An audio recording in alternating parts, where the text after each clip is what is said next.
ci yeewu leen. En attendant, on va enchaîner tout de suite avec le premier journal parce qu'il est 7h30. Voilà, journal donc présenté tout de suite par Fatima Ba. C'est parti.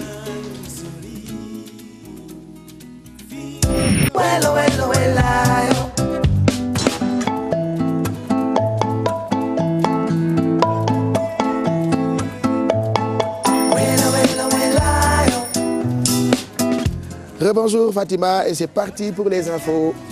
Des habitations en baraque parties en fumée dans un incendie qui s'est déclaré hier à la rue 3 de la Médina.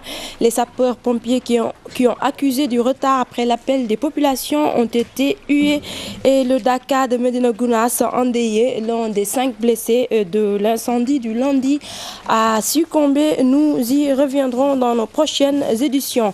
Justice à présent, affaire du jugement d'Amadou Toumani Touré souhaité par Ibrahima Boubacar Keïta, l'actuel président malien. Les chambres africaines extraordinaires incompétentes pour juger l'ex-président malien si le procès devait se tenir au Sénégal. Une déclaration de maître Amadou Ali Kane. L'avocat à la Cour précise toutefois que les États africains peuvent décider s'ils le jugent nécessaire de créer un tribunal ad hoc pour juger les événements survenus au Mali. Maître Amadou Ali Kane que je vous propose d'écouter au micro de Ibrahima Kane et Thierno Laurent Mendy.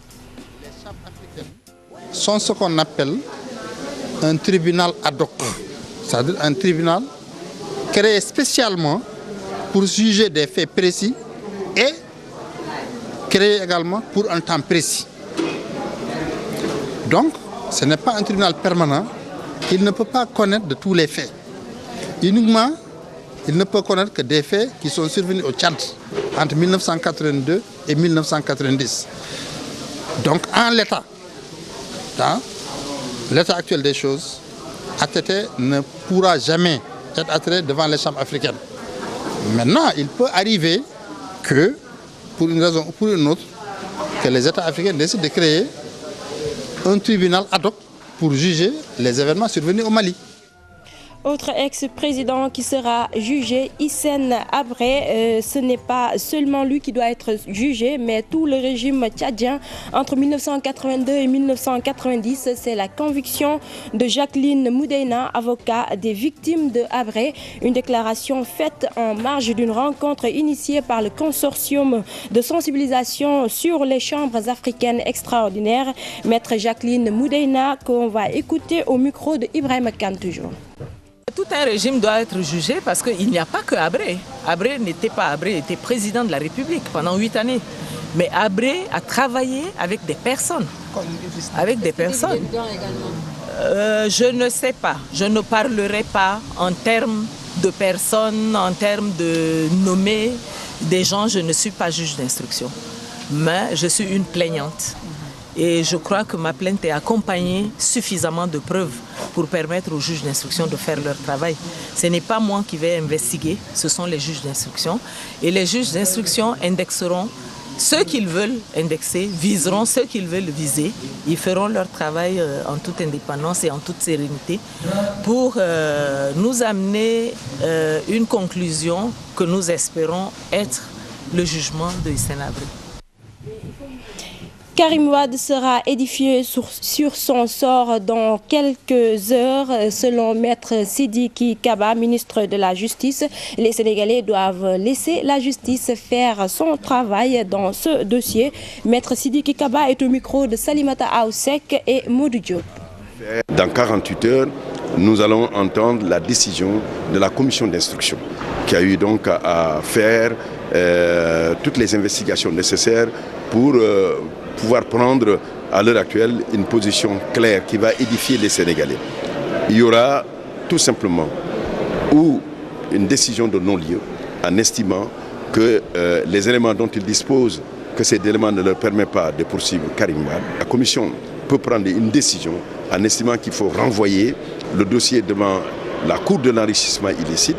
Dans ce cas, la Cour de la répression de l'enrichissement illicite aura un délai de 2 mois pour prendre une décision à travers un procès qui sera un procès contradictoire où l'ensemble des personnes qui sont intéressées, à savoir la défense, la partie civile et l'État, vont être dans le cadre de ce procès.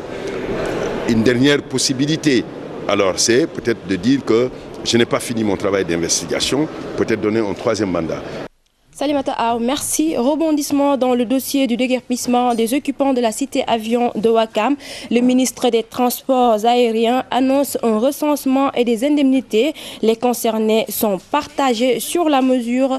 Suivons ce reportage de Maïmouna Ndiaye. ab mur rek dox diggante piste aéroport bu Ndakaaru ak cité avion lii tax ba nguur gi jël dogal jëlee ñi gën a féete ca piste ba. laaj bi samp mooy lu tax léegi. lii ci piste bi la woon ñoom ñu sàggan di seetaan ba nit ñi tabax ba investi ba mu toll nii ñoom ñuy jóg a jël conséquence boobu nii dañ leen fi jëlee pourquoi ñoom mën ñu koon xalaat dès le départ boobu ba balaa ñu investir lu toll nii. dëkk comme man damay fay rek damaa luye di fay rek bu ñu toxalee ma dem luye di fay rek. ca wetu cité ba. Entre la piste de l'aéroport de Dakar et les habitations de la cité avion, juste un mur. Une proximité qui, pour les autorités, nécessite une mesure, le déguerpissement. Partir, chose pas aisée pour certains. Et pourquoi aujourd'hui? L'État a laissé cette situation perdurer. Il fallait bien avant penser à ces dangers. Pourquoi ñoom mën ñu koon xalaat dès le départ boobu ba balaa ñu investir lu toll nii. comme man damay fay rek Si on nous déguerpit, je vais chercher ailleurs. ma dem luy di fay. À côté, le garage des mécaniciens. Là aussi, la décision du ministre des Transports aériens n'est pas bien accueillie. Déguerpir toutes ces habitations va poser certainement problème.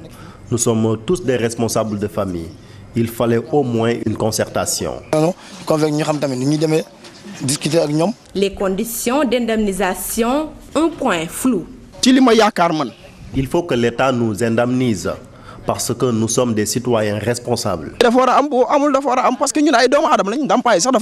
Pour l'instant, les occupants de ce site ne veulent pas quitter, même si la mesure vise à sécuriser l'aéroport de Dakar.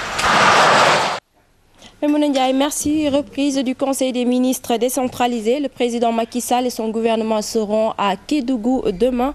En attendant, un conseil interministériel sera présidé par le Premier ministre Aminata Touré.